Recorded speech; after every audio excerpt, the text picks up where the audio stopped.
I've been through it myself, but then you forget. You remember we talk about that a lot. We forget what it's like to be that.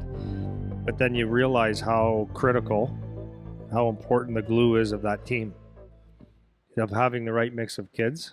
Yep. But that you understand why, like me and Paulie DiPietro are best friends from 16 years old. Yep. Can call each other at a moment's notice and we'll be there for each other like that. But you realize how important the glue is. So when they got drafted, there was a couple. Well, actually, him in the first couple around. Him, Cam Allen, and Chase, who was a third rounder. They speak every day to each other, like, because they know they're going to be buddies, maybe captains, but this is going to be their team in a couple of years. And they've been tighter than like shit and shovel. These guys, tight, and it's like it's that important because your family now becomes your team. So you hope you got good people around you, which these guys seem like it, and the leadership of that team makes a big difference on who they bring in. But you can see where lifelong bonds are built. This is removing myself from being a hockey player, but this is your new family because the guys that you're going to rely on, or the people you're going to rely on, and some of the closest people you're going to ever have in your life, going to be these guys that are going through the same experience you at 16, 17 years old. Yeah, and that's why you want to have like a certain maturity going into those situations because that can be a good or a bad thing, right? So this is what people don't understand for people that haven't, and I feel like it's hockey in particular too. Well, I'm going to say why. Take go. Why I think hockey is different. Yeah. Because I don't know another sport where at 16 you move away from home. Yep. But 16, the college sports are college. So when you go move away, you're going to probably be me and you, or you and I are going to have a dorm room together, not live with a family. That's where I think it's different. Well, yeah. So this is why the team atmosphere for hockey is so different. That from what I remember too, is because you only have, especially when you're that young, like you're saying, you only have each other because your family's not your family that you're living with. Yeah.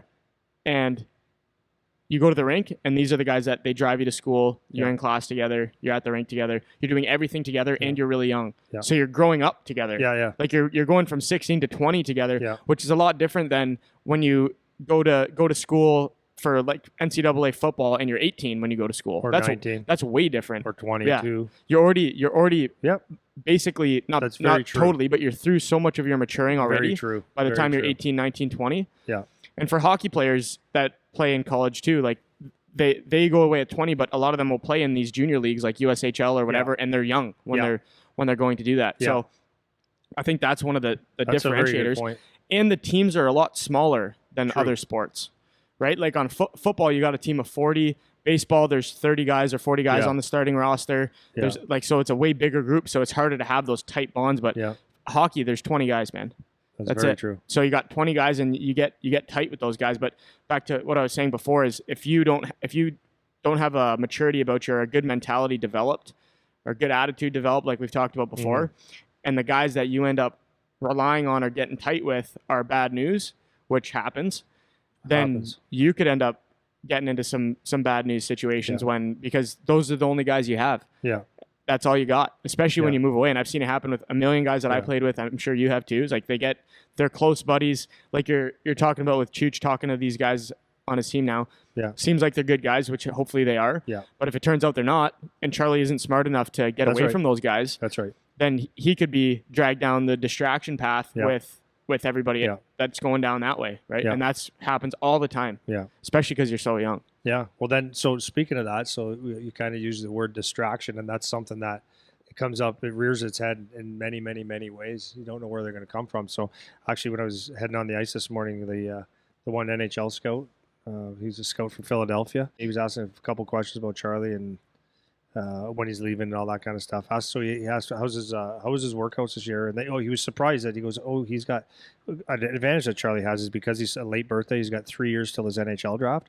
So he goes, he's got a burn year. He goes, like most guys when they go into the OHL, they got 1 year. Either they get 1 year to perform, or an underage year and a year to perform. Yep. He's got like 1 to actually really learn the league this year. He goes, it's actually a pretty good advantage.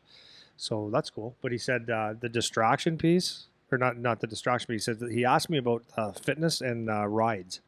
So he asked in rides? Rides. Like getting a ride? Yeah, he goes, what's his house like and all that stuff? So, cool. It seems pretty good. It's really close to the rink and all that stuff. But explain it to me. He goes, that's good. He goes, like, does he have a ride already?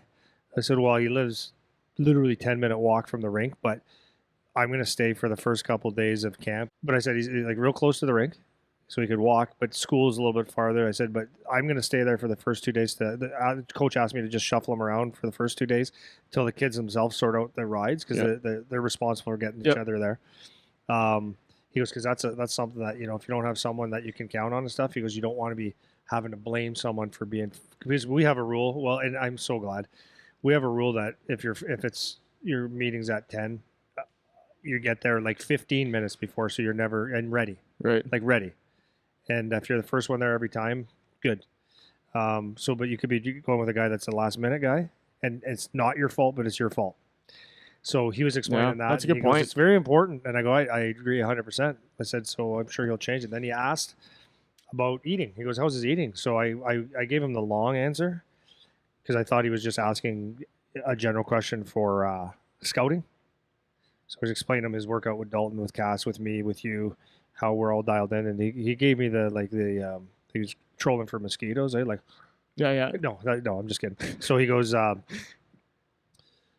what I was going to say about the eating, he goes, it sounds like he eats real healthy. He goes, but that can be something that you got to keep an eye on, or he has to keep an eye on. Because a lot of the guys get away from all the work that they did in the summertime. It's really a good point. Really good. Get away from all the stuff that he did in the summertime. And, you know, one guy wants to go to McDonald's, one guy wants to go here. It's easy to just grab shitty stuff, or you're at a place where the food's not the same, so you make it up somewhere else. Yeah. Then all of a sudden, you know, it's December comes, you come home for Christmas, and you're almost at your Christmas weight, and then you got to fight that off. So I said, no, it's a really good point. Told him that the advantage, and I believe he'll use it, is that he's got such a network of great people, like talking to you every day, and he will. Yeah, if it's not every day, it'll be every I'll talk to him if he doesn't. Yeah. And then there'll be, you know, Dalton pretty much every day, myself, like in the hockey world, and then he's got access to a couple other people that said, please call, that sincerely want him to do well, right? Yeah. Jonesy, if he had to, in Ottawa. So those are good, but the distractions are there. And like, those are things that you wouldn't, as a mom and dad, you know, that's two things that a scout just mentioned to me, like real fast. Like, yeah, keep an eye on that. He said it probably for a reason. He probably just didn't say, let me pick two things. It's probably common. For sure it's common. Because he wouldn't have said it. Well, the little things are the problem. It's easy to say, hey, like, don't go booze every weekend. Right. Like, that, obviously. Yeah. Like, that's obvious. Yeah. But don't go to McDonald's every Tuesday. That's right. That's less obvious. That's a problem. Yeah.